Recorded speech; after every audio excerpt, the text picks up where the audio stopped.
Avec la guerre commerciale ou encore la condamnation de Marine Le Pen cette semaine, vous êtes peut-être passé à côté d'une autre actualité absolument majeure. Les États-Unis ont intensifié leur bombardement au Yémen ces derniers jours, et ce alors que le président américain Donald Trump souhaite mettre une pression maximale sur l'Iran pour qu'il abandonne ses ambitions nucléaires. Alors quel est le rapport entre le Yémen et l'Iran? Quel est l'objectif des États-Unis?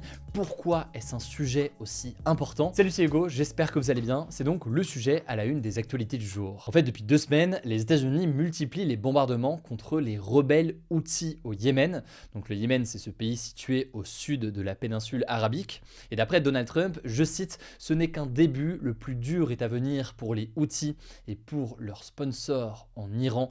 Fin de citation. Alors les Houthis, qui sont-ils? On en a parlé déjà à plusieurs reprises sur la chaîne. C'est donc un groupe rebelle qui est basé au Yémen, qui est en guerre civile depuis 2014.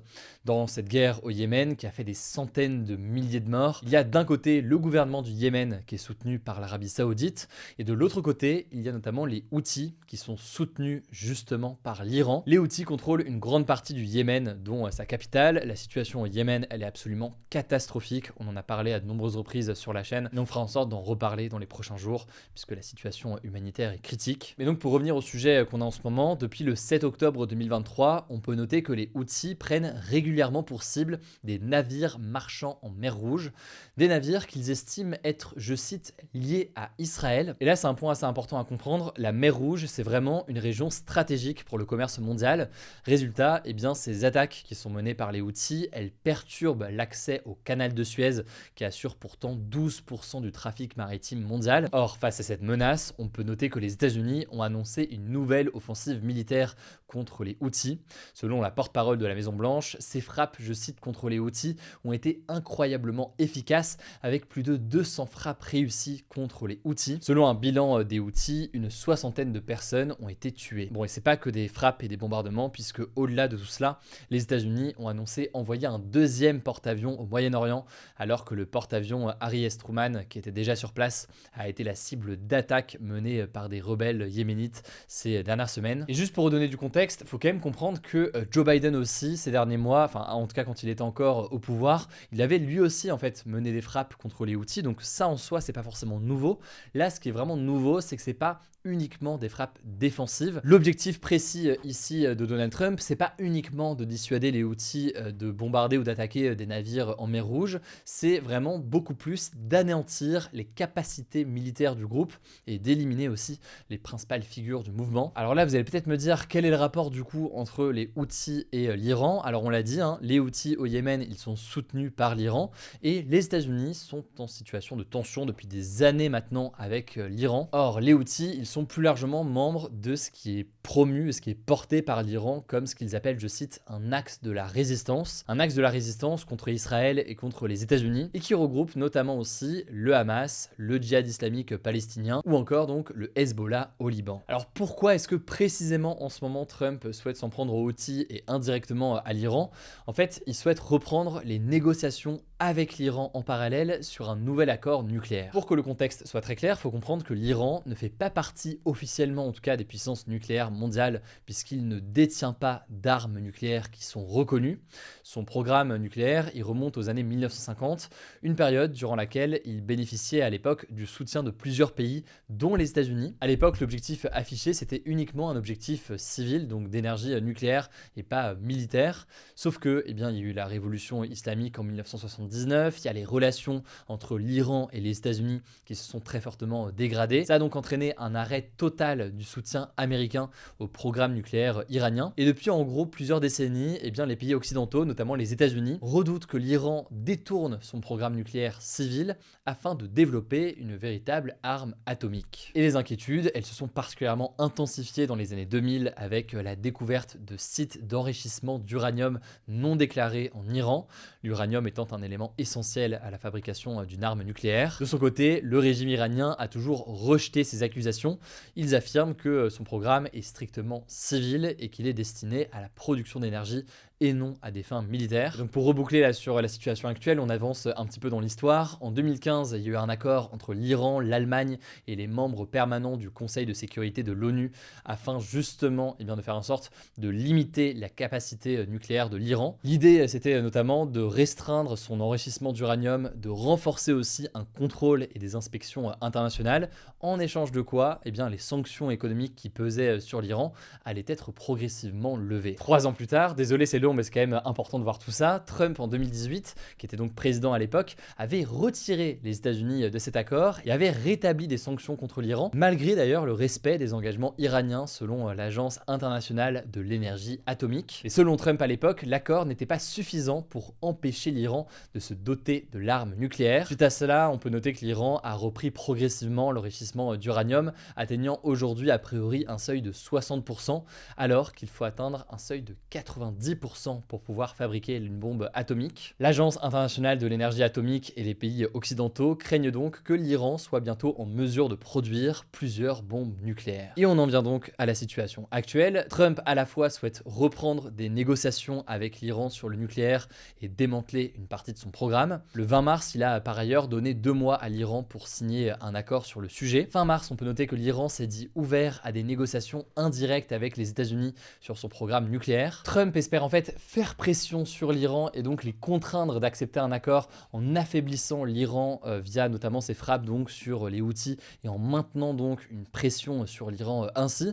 Sauf qu'en face, côté iranien, on affirme qu'on ne négociera pas sous la pression. La stratégie de Trump est donc de mettre sous pression l'Iran, mais dans quelle mesure est-ce une bonne stratégie? La crainte, plus largement selon de nombreux spécialistes, c'est la crainte d'un embrasement régional encore plus important, alors qu'en réalité c'est déjà une situation extrêmement critique. Évidemment déjà aujourd'hui en Israël, dans les territoires palestiniens ou encore au Liban, mais aussi donc ici de plus en plus au Yémen, avec toujours l'Iran derrière. On verra donc comment tout ça évolue, mais ça me paraissait important de faire un point factuel sur l'historique et sur la situation en ce moment. Je vous mets des liens en description si jamais vous voulez creuser le sujet. N'hésitez pas à vous abonner si jamais c'est pas encore le cas. Je vous laisse avec Blanche pour les actualités en bref et je reviens juste après. Merci Hugo et bonjour à tous. On commence avec cette actu. Le président américain Donald Trump et son vice-président J.D. Vance ont apporté leur soutien à Marine Le Pen, dénonçant, je cite, une chasse aux sorcières menée par des gauchistes européens qui se servent de l'arme judiciaire pour faire taire la liberté d'expression. Donald Trump a appelé ce jeudi soir à sa libération en jugeant que sa condamnation à une peine d'inéligibilité tombée lundi visait à l'empêcher de remporter la présidentielle de 2027. Il faut savoir que depuis la condamnation de Marine Le Pen, de nombreux dirigeants étrangers ont réagi en s'inquiétant de ce qu'ils voient comme une instrumentalisation de la justice contre des opposants politiques. Beaucoup affirment que ce jugement est devenu un combat politique malgré les 9 ans d'enquête et les 152 pages de rapport de la justice. A noter que depuis leur arrivée au pouvoir, Donald Trump, J.D. Vance ou encore Elon Musk soutiennent régulièrement et ouvertement des partis d'extrême droite en Europe. Et tant qu'on parle de la condamnation de Marine Le Pen, la France Insoumise et les écologistes ont appelé à un rassemblement de la gauche contre l'extrême droite ce dimanche à Paris. Cette mobilisation a en fait pour but de répondre à celle que le Rassemblement national organise lui aussi ce dimanche en soutien à Marine Le Pen. Si vous n'aviez pas suivi, Marine Le Pen a été condamnée à une peine d'inéligibilité de 5 ans avec exécution immédiate et une peine de prison de 4 ans, dont 2 ans fermes aménagés sous bracelet électronique. Selon la justice, elle a détourné près de 2,9 millions d'euros du Parlement européen et 1,2 million d'euros en tant que complice. Elle a fait appel de cette décision. Deuxième actu, ça concerne toujours la politique en France. Olivier Faure, le premier secrétaire du Parti socialiste, a proposé de créer une plateforme pour désigner un candidat commun des partis de gauche à l'élection présidentielle de 2027, mais en excluant la France insoumise du processus. Selon Olivier Faure, il s'agirait d'un outil pour départager les futurs candidats à l'Élysée. Les communistes et les écologistes seront donc présents, mais pas LFI. En fait, de nombreux élus de gauche jugent que Jean-Luc Mélenchon, le leader de la France insoumise, a des positions trop radicales et le PS pourrait ici chercher à séduire un électorat qui vote d'habitude plutôt au centre. L'idée, ce serait, grâce à cette plateforme, de se positionner comme une nouvelle alternative pour la gauche. De son côté, Jean-Luc Mélenchon est actuellement le candidat de gauche en tête des sondages, mais il refuse de se soumettre à une primaire, donc une élection interne. Les détails de ce dispositif devraient être dévoilés ce samedi. Troisième actu, ça concerne les répercussions de l'augmentation massive des droits de douane sur les importations annoncée par le président américain Donald Trump ce mercredi. Alors je vais pas tout vous rappeler aujourd'hui, mais si vous voulez en savoir plus, c'était le sujet à la une de nos actus du jour d'hier. En tout cas ce matin, suite à ces annonces, Wall Street, donc la bourse de New York, qui est l'une des plus grandes et des plus influentes bourses mondiales, a chuté de 4,8%, soit sa pire journée depuis le début du Covid-19. On parle d'une perte historique de 2400 milliards de dollars, effacée baisser en une seule journée. Selon les analystes, ça pourrait mener à un ralentissement économique global avec un impact sur les échanges et l'emploi. Le Fonds monétaire international, le FMI, a dans la foulée alerté sur un risque important pour l'économie mondiale et a déclaré, je cite, qu'il est important d'éviter des gestes qui pourraient heurter encore davantage l'économie mondiale et a appelé à résoudre les tensions commerciales et réduire les incertitudes. À noter au passage que la Chine a annoncé ce vendredi mettre en place dès le 10 avril des droits de douane de 34% sur tous les biens en provenance des États-Unis, en réponse donc à ceux de Donald Trump. Quatrième actu, Emmanuel Macron se rendra ce mardi près de la bande de Gaza pour marquer, d'après l'Elysée, sa mobilisation en faveur d'un cessez-le-feu. En fait, le président est attendu dès dimanche soir au Caire, la capitale de l'Égypte, et s'entretiendra lundi matin avec le président égyptien Abdel Fattah al-Sisi. Plusieurs accords économiques devraient être signés et de nombreux ministres français se rendront également sur place avec lui. Concernant sa visite près de la bande de Gaza, le président français va y rencontrer des personnels d'ONG françaises, de l'ONU, du Croissant Rouge égyptien, mais aussi probablement des bénéficiaires palestiniens de l'action humanitaire. Selon l'Elysée, l'objectif est notamment de discuter de l'urgence d'un cessez-le-feu entre Israël et le Hamas, alors que les négociations sur un potentiel cessez-le-feu n'arrivent toujours pas à aboutir entre les deux camps. A noter que le haut-commissaire de l'ONU aux droits de l'homme s'est dit horrifié ce jeudi par les meurtres de 15 personnels de santé et travailleurs humanitaires dans la bande de Gaza. Il a évoqué un possible crime de guerre d'Israël après des tirs sur des ambulances. De son côté, l'armée israélienne a indiqué enquêter sur l'incident en affirmant que ses soldats avaient ouvert le feu, je cite, sur des terroristes. Cinquième actu, on vous en parlait en début de semaine, l'ex-employé de crèche qui a tué une fillette de 11 mois en lui faisant avaler du desktop il y a 3 ans a été condamné ce jeudi à 25 ans de prison. La prévenue, âgée de 30 ans aujourd'hui, a été reconnue coupable de faits de torture et barbarie sur un bébé ayant entraîné la mort sans intention de la donner. A noter que la famille de la victime s'est dit extrêmement déçue du verdict car l'homicide volontaire n'a pas été retenu. Le décès de la petite Lisa avait notamment permis de mettre en avant les dysfonctionnements des crèches privées qui ont depuis été la cible de nombreuses enquêtes. Si vous voulez en savoir plus sur ces crèches privées et notamment sur le groupe privé People and Baby, on vous met en description le lien de notre interview de Victor Castanet, un journaliste qui a enquêté sur le sujet. Et on termine avec cette actu et c'est une bonne nouvelle, le zoo de Beauval, situé dans le Loir-et-Cher, a accueilli ce jeudi des singes dorés, une première en dehors de l'Asie. Cet accueil dans le cadre d'un programme de conservation a lieu suite à un accord entre la France et la Chine. Concrètement, le zoo s'occupera pendant 10 ans de 3 singes dorés en danger d'extinction. Le directeur du zoo a déclaré espérer avoir des bébés rapidement qui pourront repartir en Chine pour la réintroduction en milieu naturel. Il faut savoir que la China Wildlife Conservation Association avait déjà confié des pandas géants aux zoos de Beauval. C'est assez précis, mais pour l'anecdote, ces singes sont les 2 seuls primates connus, à part l'homme, à se déplacer sur leurs 2 pattes arrière dans la neige. Cette espèce est de moins en moins nombreuse à cause de la destruction de ses habitats et de la chasse pour sa peau et sa viande. Merci beaucoup Blanche pour ces actualités en bref. Voilà donc pour l'actualité aujourd'hui. Ce week-end, pour plus d'actualités, vous le savez je pense, rendez-vous sur Instagram. Le nom du compte c'est Hugo Décrypte. Prenez soin de vous, prenez soin de nos proches, passez un excellent week-end et on se dit du coup à lundi pour le retour des actus.